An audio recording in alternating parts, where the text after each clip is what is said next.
Good morning students, we are just continuing our previous chapter means change in profit sharing ratio.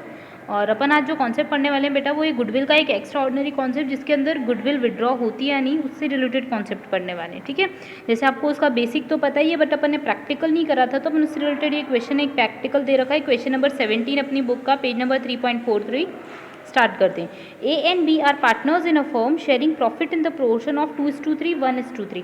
मतलब ए और B का profit sharing ratio अपन को question में दे रखा है। तो क्या दे रखा है? 2:1 का रेशियो। ठीक है, अब 2/3, 1/3 को अपन सिंपल लिख सकते हैं 2:1। फिर आगे क्वेश्चन जो है वो अपन को ये बोल रहा है दे एडमिटेड सी, वो किसको लेके आ गए पार्टनरशिप में? सी को।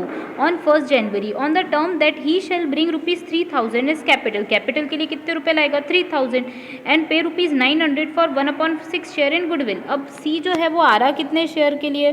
तो 1/6 के लिए। अब वो कितने पैसे ला रहा है? तो देखो कैपिटल के लिए वो ला रहा है ₹3,000 और गुडविल के लिए वो ला रहा है ₹900। ओके, फिर वो बोल रहा है which will received from him A and B equal proportion. ठीक है, मतलब कि जो भी पार्टनर न्यू पार्टनर आ रहा है ना 1/6 शेयर के लिए, तो इसका पोर्शन उसने यही बोला है 1/6 share of goodwill which he will receive from A and be in equal portion. मतलब ए और बी ने इक्वली सेक्रीफाइस किया।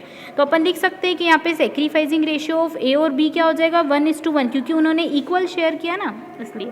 अब आगे क्वेश्चन बोलता है further it was decided that the amount of goodwill bought by C will not be kept in a business. मतलब जैसे अभी तक आपको पता था कि क्या होता था, न्यू पार्टनर आता था वो गुडविल के लिए पैसे लेके जाता था, फिर अपन क्या करते थे, जो भी गुडविल के लिए वो अमाउंट लाया है वो सेक्रीफाइसिंग पार्टनर के कैपिटल अकाउंट में डाल देते थे। मींस जो भी अमाउंट था वो कैपिटल में ही रहता था, सॉरी बिजनेस में ही रहता था, है ना। बट अब कंडीशन हो गई चेंज, हमने पार्टनर को दिया था कैपिटल में एडजस्ट करके, अब पार्टनर ने बोला कि नहीं नहीं हम तो विड्रॉ कर रहे हैं अमाउंट, जो भी कैपिटल है आप उसको रिड्यूस कर दो और हम ये पैसे घर ले जा रहे हैं। It is not the drawing, है ना। यहाँ पे ये मत समझना कि ये ड्राइंग हो गई क्योंकि वो पर्सनल पर्पज़ के लिए ले रहे, ये नहीं है, ये उनका शेयर ऑफ प्रॉफिट की फॉर्म में अपन बोल सकते हैं। ठीक है, तो अपन इससे रिलेटेड जर्नल एंट्रीज कर लेते हैं। तो सबसे पहले आप फॉर्मेटिंग करेंगे और मैं फर्स्ट जनरल एंट्री बता रही हूँ सीक्वेंस के अकॉर्डिंग। तो सीक्वेंस के अकॉर्डिंग सबसे पहले पार्टनर को एडमिट करते हैं। अब ओल्ड पार्टनर तो है नहीं तो अपन को गुडविल ओल्ड वाली रिटर्न ऑफ तो नहीं करनी पड़ेगी। तो अब हमारी जर्नल एंट्री बन जाएगी क्या? जनरल एंट्री बन जाएगी कैश अकाउंट डेबिट। हमारे पास कैश डेबिट हो जाएगा। ठीक है, 2 सी के पार्टनर का नाम क्या है? न्यू पार्टनर का नाम है सी, है ना। तो लिख देंगे क्या? 2 सीज कैपिटल अकाउंट, येस और नो। अब कैपिटल के लिए वो पार्टनर कितने रुपए लेके आया? तो देखो ₹3,000 और गुडविल के लिए कितने रुपए लेके आया? 900। तो अपन यहाँ पे लिख देंगे क्या? 2 प्रीमियम अकाउंट, येस और नो। कितने रुपए लिख देंगे? 900। तो टोटल वो कैश में कितने लेके आ गया बेटा? 3,900। तो जर्नल एंट्री हो जाएगी cash account debit 2 seize capital account 2 premium account. 3,000 + 900 would give you 3,900। ठीक है, सेकेंड नंबर पे अपन बात कर सकते हैं। तो सेकेंड नंबर पे एंट्री क्या हो जाएगी? अब अपन ने पार्टनर से पैसे ले लिए गुडविल के, अब ये अमाउंट अपन किसको दे देंगे? सेक्रीफाइसिंग पार्टनर को। तो लिख देते हैं जर्नल एंट्री प्रीमियम अकाउंट अब डेबिट हो जाएगा। तो लिख देते हैं premium account debit 2 sacrificing partners capital account. ठीक है, प्रीमियम का अकाउंट कितने से क्रेडिट था? 900। तो डेबिट भी कितने से हो जाएगा? 900। अरे मैंने क्या कर दिया, सेक्रीफाइसिंग पार्टनर्स नहीं, सेक्रीफाइसिंग पार्टनर को चली जाएगी बट सेक्रीफाइस कौन कर रहा है? तो देखो ए भी कर रहा है बी भी कर रहा है। तो अपन लिख देंगे क्या? यहाँ पे मैंने गलती से लिख दिया बेटा, आप समझ जाना, मैं आपको सिर्फ एंट्री बता रही थी कि प्रीमियम टू सेक्रीफाइसिंग होती है। तो अब सेक्रीफाइसिंग किसने करा? तो अब यहाँ पे नाम लिख दो 2 एस कैपिटल अकाउंट फिर 2 बीस कैपिटल अकाउंट। ठीक है, ये चीज़ आपको समझ में आई।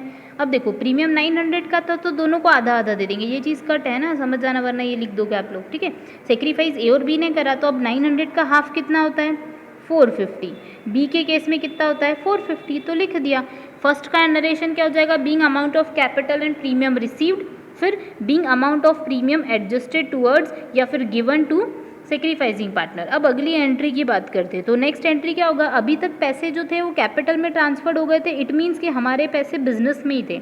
अब उन्होंने बोला है क्वेश्चन में लास्ट लाइन में कि they decided that the amount of goodwill bought by C will not be kept in a business. अब हमको गुडविल कैप्ट नहीं करनी बिजनेस में, मतलब हम ये पैसे जो कैपिटल में डाल रहे हैं ना उसको हम विड्रॉ कर रहे हैं, ऐसा कौन बोल रहा है? ए और बी। तो अब जर्नल एंट्री क्या हो जाएगी? सिंपल सा जर्नल एंट्री में कैपिटल अब रिड्यूस हो जाएगी क्योंकि उनके पास से कैपिटल में से पैसे चले जाएंगे। तो जर्नल एंट्री हो जाएगी एस कैपिटल अकाउंट डेबिट फिर 20 capital account debit, 20 capital account debit to, हमारे पास फर्म के पास से क्या चला गया, कैश चला गया। एक ही कैपिटल में से कितने पैसे हमने पहले दिए थे 450, तो अभी कम भी कितने हो जाएंगे 450। बी के केस में कितने कम हो जाएंगे 450, और अल्टीमेटली कैश कितने से रिड्यूस हो जाएगा 900। अब इसका नरेशन आप लिख देंगे being amount of goodwill, sorry being share of goodwill withdrawal bye partners. ठीक है, ये चीज़ समझ में आई। ये बहुत सिंपल सा कॉन्सेप्ट था, बस ये ध्यान रखना है इसमें कि कभी कुछ अमाउंट अगर होल्ड करता है पार्टनर फर्म में तो कोई दिक्कत नहीं है, यहीं तक एंट्री करेंगे, बट अगर पार्टनर विड्रॉ कर लेगा तो एंट्री इस तरीके से हो जाएगी। अब अपन आगे का कॉन्सेप्ट पढ़ते हैं बेटा। आगे का जो कॉन्सेप्ट है, एक तो हिडन गुडविल का कॉन्सेप्ट अपन सबसे लास्ट में पढ़ेंगे, इसमें कुछ क्वेश्चंस में आएगा ये कॉन्सेप्ट। हिडन गुडविल अपन सबसे लास्ट वाले वीडियो में सीखेंगे, ठीक है, क्योंकि वो एक सेपरेट कॉन्सेप्ट है। उसके पहले अपन रीवैल्यूएशन अकाउंट बनाना सीख जाते हैं, ठीक है। तो एक चीज़ याद रखिए कि whenever there is a change in a partnership firm, ठीक है, और if there would be the condition when there is an admission of a partner और रिटायरमेंट ऑफ अ पार्टनर, ठीक है, then you have to revalued your assets. मतलब एक particular date पे आपको अपने असेट्स को क्या करना पड़ता है, रीवैल्यूड। जस्ट अज्यूम आपकी फर्म चलती है ना, तो फर्म में आपको क्या पास होते हैं, असेट्स भी होते हैं, लाइबिलिटीज़ भी होती है। तो वैसे ही आपको अपने जिस दिन कोई पर्सन आपकी बिजनेस में आता है या फिर कभी कोई पर्सन जा रहा है, मीन सिंपल अपन बोले तो एडमिशन का केस हो या रिटायरमेंट का हो या फिर change in profit sharing ratio का, you have to revalued your assets. आपको अपने असेट्स को क्या करना पड़ता है, रीवैल्यूड। साइमल्टेनियसली अपनी लाइबिलिटीज़ को भी रीवैल्यूड करना पड़ता है। मान लो हमारी बुक्स ऑफ अकाउंट्स में बिल्डिंग दिख रही है 1 लाख रुपीज़ की, बट समझ लो कि आज की डेट में उसकी कीमत या फिर हमने उसका वैल्यूएशन किया तो हमें पता पड़ा कि उसकी वैल्यू कितनी हो गई 2 लाख रुपीज़, मतलब 1 लाख रुपीज़ की सीधे सीधे क्या हो गया, इंक्रीज़ हो गया। तो ऐसी अगर कोई कंडीशन हो कि जब हमारे असेट्स को हम रीवैल्यूड करते हैं तो उस केस में क्या जर्नल एंट्री पास करते हैं वो अपन को सीखना है, प्लस अपन को पहले अपन अकाउंट बनाना सीखेंगे, ठीक है। तो हमेशा याद रखना अकाउंटिंग का रूल होता है credit all incomes and profits and debit all expenses and losses. तो सिंपल सी चीज़ है। अब आप बताओ कि अगर आपके पास कोई असेट्स है वो 1 लाख रुपीज़ की जगह 1,25,000 का हो गया, तो असेट्स बढ़ा कि नहीं बढ़ा, सिंपल सी चीज़ है, असेट्स आपका बढ़ गया, उसकी वैल्यू आज बढ़ गई। तो आपको इससे प्रॉफिट होगा या फ्यूचर में या लॉस होगा, प्रॉफिट होगा। मतलब कि उससे आपका प्रॉफिट क्या होने वाला है, इंक्रीज होने वाला है या प्रॉफिट होने वाला है। तो इस चीज़ को अपन क्या करेंगे, credit means anything which creates any profit to you, that you have to credit that particular thing, and if there is anything which decreases your profit और create any loss, it would be debited. तो अगर कभी भी assets बढ़े तो bye assets करके अपन entry कौन सी side पे डालेंगे, क्रेडिट साइड में। मतलब ये ऐसा साइन इंक्रीज का होता है, increase in value of an assets, ठीक है, increase in value of an assets यहाँ पे लगा देंगे, ठीक है। अब आप सोचो असेट्स डिक्रीज हो गए, आज मेरे पास 1 लाख रुपए की बिल्डिंग थी, उसकी कीमत मार्केट में पता पड़ी कि मार्केट वैल्यू तो 75,000 ही है, उसकी वैल्यूएशन कराया तो मालूम पड़ा 75,000 है। जल्दी बताओ मेरे को प्रॉफिट होने वाला है या लॉस, लॉस होने वाला है ना। तो लॉस होने वाला है तो अपन उसको क्या करने वाले हैं, लॉस हो गया तो उसको कौन सी साइड पे लिखेंगे, डेबिट साइड पे। कौन सी साइड पे लिखेंगे, डेबिट साइड पे। तो यहाँ पे क्या लिख देंगे, टू असेट्स करके, जो भी असेट्स का नाम होगा और जितने भी रुपए से लॉस हुआ वो यहाँ पे लिख देंगे, डिक्रीज इन असेट्स। येस और नो, समझ में आ गया। अब मैं आपको लॉजिक भी बताऊंगी, इसकी जर्नल एंट्री सिखाऊंगी ना तो आपको समझ में आ जाएगा। अब हमेशा याद रखो कि असेट्स का जस्ट अपोजिट कंडीशन लाइबिलिटी के लिए बनती है।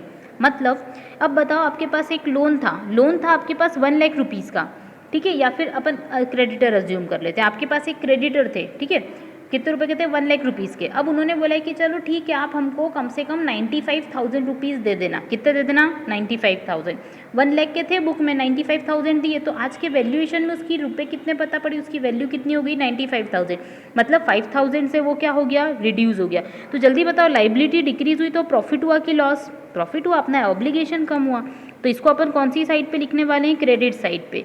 तो बाय लाइबिलिटी नाम से आ जाएगा, और डिक्रीज इन लाइबिलिटी। तो आपको एक चीज़ समझ में आई होगी कि असेट्स इंक्रीज तो यहाँ, लाइबिलिटी डिक्रीज तो यहाँ, मतलब ये दोनों चीज़ें अपन को क्या करती है, प्रॉफिट देती है। आगे अपन कंडीशन देखते हैं कि आपने आज की डेट पे सारा देखा बुक्स ऑफ अकाउंट्स में, तो आपको पता पड़ा अरे हमको तो एक क्लेम जो है वो सेटल करना है। क्या पता पड़ा, क्लेम सेटल करना है, या कोई अनरिकॉर्डेड चीज़ रह गई और आपको आज उसका मालूम पड़ा कि हमको तो इसका वैल्यूएशन पता पड़ा कि भाई 1,500 रुपये तो अपन को एक्स्ट्रा भरने पड़ेंगे, ऐसी कंडीशन हो गई मान लो। तो आपके लिए क्या क्रिएट हो जाएगी, लाइबिलिटी, है ना। तो लाइबिलिटी क्रिएट होती है तो प्रॉफिट होता है कि लॉस, मतलब बेसिकली देखा जाए तो लॉस हो सका, है ना। तो ये चीज़ अपने लिए क्या होगी, लॉस वाली कंडीशन, तो अपन इसको क्या कर देंगे, डेबिट। बेटा ये प्रॉफिट और लॉस जो है ना, ये मैं सिर्फ रीवैल्यूड अमाउंट के लिए बता रही हूँ, उसको आप प्रॉफिट लॉस से कोरिलेट मत करना, ये सिर्फ ये है कि हमारी हमारी कंपनी के लिए बेनिफिशियल है या नहीं है ना। तो टू लाइबिलिटी करके आ जाएगा यहाँ पे अमाउंट, अगर कोई भी हमारी लाइबिलिटी क्या हो रही है, इंक्रीज हो रही है, तो क्योंकि वो अपने लिए लॉस क्रिएट कर दी। अब आप डेबिट की टोटल करोगे, क्रेडिट की टोटल करोगे, तो whatever would be the balancing figure it is to be distributed among old partner, क्योंकि ये है किससे रिलेटेड, ओल्ड पार्टनर से रिलेटेड है, तो ये डिस्ट्रीब्यूट भी किसको होगा, ओल्ड पार्टनर को। अब मुझे रेशो बताने की जरूरत नहीं पड़ेगी, क्योंकि आपको पता है कि रेशो कौन सा हो जाएगा, ओल्ड रेशियो हो जाएगा, ठीक है। तो अगर जस्ट अज्यूम प्रॉफिट आया, मतलब क्रेडिट साइड बड़ी है और डेबिट साइड क्या है, छोटी है, तो टू पार्टनर्स कैपिटल अकाउंट, ठीक है। यहाँ लिख दोगे, लॉस आ गया तो बाय पार्टनर्स कैपिटल अकाउंट, ठीक है। और पार्टनर्स कैपिटल अकाउंट में जो भी चीज़ है वो किस में रेशो में चल जाएगी, ओल्ड रेशो में। आई होप ये चीज़ आपको समझ में आई होगी। अब मैं आपको इसकी जर्नल एंट्री का कॉन्सेप्ट बता देती हूँ। तो बेटा जर्नल एंट्री एकदम सिंपल है, अगर इसी केस में आप जर्नल एंट्री बनाते हो तो जस्ट अज्यूम आपके असेट्स इंक्रीज हुए, तो लिख लो असेट्स इंक्रीज के केस में क्या जर्नल एंट्री बनती है, फर्स्ट वाली। तो जर्नल एंट्री अपनी ये बनती है कि जो भी असेट्स इंक्रीज हुआ उसका अकाउंट डेबिट हो जाता है, because assets increases on debit side, assets account debit to revaluation account, ठीक है। अब यहाँ पे नरेशन आप लिख ही सकते हैं, 12th क्लास में आ गए तो बीइंग असेट्स इंक्रीज्ड, यस और नो। सेकेंड एंट्री, मान लो असेट्स डिक्रीज हो गए, तो असेट्स डिक्रीज कौन सी साइड में होते हैं, क्रेडिट साइड में, तो अब असेट्स अकाउंट क्या हो जाएगा, क्रेडिट, और साइमल्टेनियसली डेबिट क्या हो जाएगा, रिवैल्यूएशन अकाउंट। तो जनरल एंट्री हो जाएगी revaluation account debit to assets account, ठीक है। नरेशन आप लिख लेंगे बीइंग असेट्स रिड्यूस्ड या फिर रिवैल्यूड, ठीक है। अब लाइबिलिटी के केस में, तो लाइबिलिटी के केस में आपको पता है लाइबिलिटी इंक्रीज होती है क्रेडिट साइड में, तो जर्नल एंट्री क्या हो जाएगी, जस्ट अज्यूम आपकी लाइबिलिटी क्या हुई है, इंक्रीज, तो जर्नल एंट्री क्या हो जाएगी, revaluation account debit, revaluation account debit to liabilities account, जो भी लाइबिलिटी होगी वो क्रेडिट हो जाएगी। और अगर मान लो कि लाइबिलिटी डिक्रीज हो गई तो एंट्री क्या हो जाएगी, लाइबिलिटी डेबिट हो जाएगी। तो आपको ये कॉन्सेप्ट तो मैं पहले ही बता चुकी हूँ कि कब असेट्स डिक्रीज होते हैं और कौन सी साइड पे असेट्स इंक्रीज होते हैं, ठीक है, ये एंट्री। अब जस्ट अज्यूम अगर प्रॉफिट होता है तो पार्टनर की कैपिटल इंक्रीज होगी और लॉस होगा तो पार्टनर की कैपिटल डिक्रीज होगी। आपको पता है पार्टनर की कैपिटल मीन्स लाइबिलिटी का ही पार्ट होती है, तो वो क्या होगी, इंक्रीज होगी, तो क्रेडिट में। अगर कभी प्रॉफिट हो गया तो एंट्री क्या हो जाएगी, प्रॉफिट के केस में जर्नल एंट्री क्या हो जाएगी, revaluation account debit, revaluation account debit to old partners capital account, old partners capital account, ठीक है। और अगर कभी लॉस हो गया तो एंट्री जस्ट रिवर्स हो जाएगी, old partners capital account debit, old partners capital account debit to revaluation account, ठीक है।